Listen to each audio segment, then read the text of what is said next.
Hey, Devin. How cool was it for you to not cool for you to have a bad shooting night, but how nice was it for you to see the guys respond and play the way the guys did, despite and win despite you not having the night you normally have?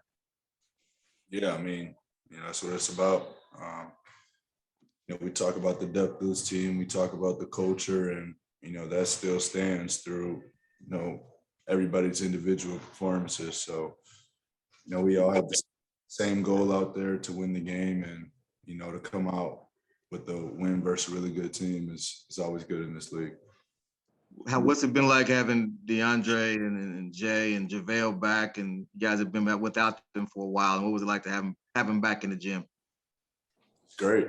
They've been back in the gym for a couple of days now, but just outside of the things that they do on the court for them is just their energy and just the aura, around our gym with those guys. They're big parts of it and they're big pieces of it. So, it's right back how they never left, man, coming in with good vibes.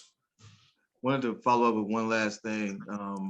I'm curious in terms of when I looked at the standings last night, and I was like, okay, you guys are the first team to 30 wins, and then now you're back to having the best record in the league. I know you all expected to have a great year, but considering what's happened with guys being out, you being out for a significant stretch, DeAndre, Jay, could go on and on. How has this happened considering all that? That we have the best record in the league? Yeah, considering that all the things that's happened with you guys as far as the injuries and people being out with protocols, even the coach being out for 4 games. We're a really good team, really good team. And, we take pride in playing the game the right way. So even if I was an outsider just speaking in, and I had a young kid growing up, I would tell him to watch how, the Phoenix Suns play basketball. It's not very common. You get a chance to see this. So, it's fun to be a part of. Everybody sharing the ball. Everybody does a little bit of everything. Everybody communicating with each other and sticking together. So, we have bigger plans than, having the best record in the NBA. We're trying to be the last team standing. So, we're still trying to improve throughout. All right, next up, we have Mark McClune with AZ Family, followed by Christos Saltis. Hey, Book, there seems to be a considerable, push now to get you to the All-Star game. What's that mean to you, and what would that mean to be starting and kind of the respect that would be shown there? Yeah, that'd be dope, man. It's always been, a dream of mine, to be in the All-Star game, and now to have, 2 under my belt, it's a big accomplishment. But anytime you can get named as All-Star in this league is, really big time. And, I try not to think about it for real and just focus on our team and our next game. And, that's what we do. So, if we take care of what we have to do on the court, I'm sure everything else will take care of itself. And, I think having, the best record in the league also helps, to get maybe 3 or 4 guys in. All right, next up, we have Christos Saltis, followed by Kellen Olson. Hey, Book, hope you're doing well. Especially in the last 2 years, you built a great winning mindset as a team with the depth that you have. Especially for speaking about this season, what is the most impressive part of the Phoenix Suns from your perspective, and how good is the foundation for you guys ahead of the playoffs?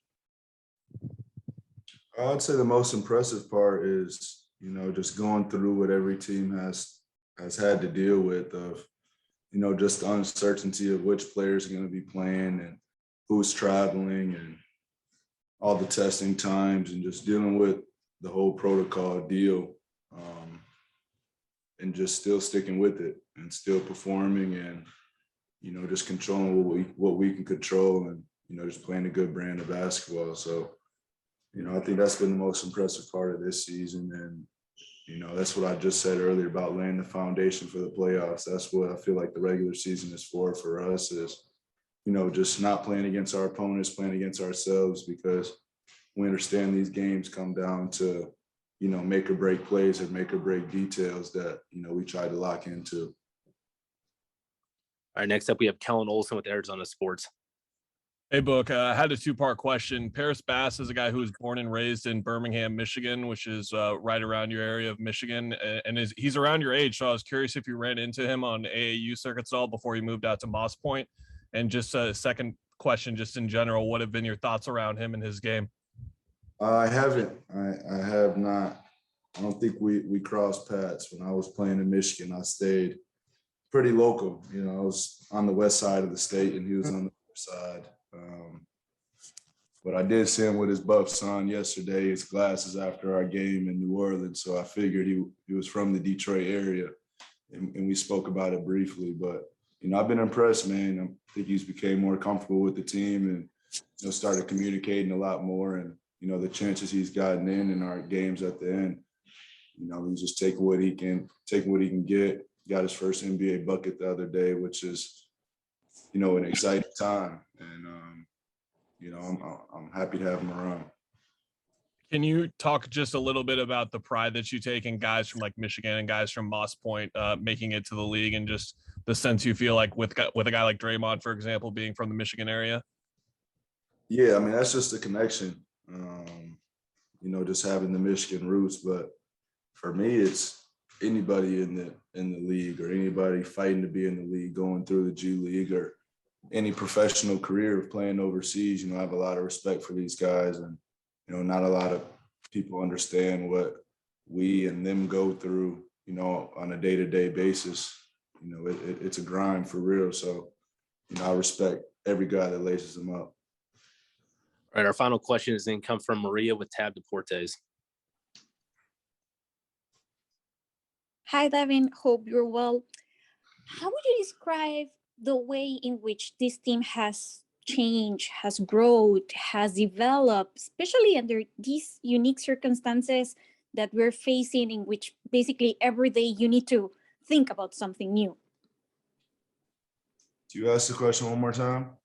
Oh, yes. Can you hear me properly?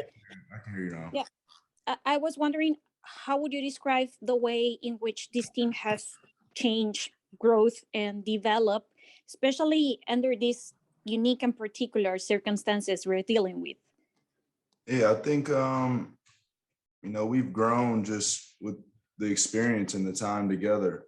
You know, I think that's the only way you can grow together, is spending real time out on the court and, you know, off the court with each other. So, you know, we kind of got to skip some steps with most of our foundation, base of our team coming back from last year, but, you know, made some great additions of new players and new teammates that came right in and fit the culture also. So, you know, it's a great environment to get better in for sure.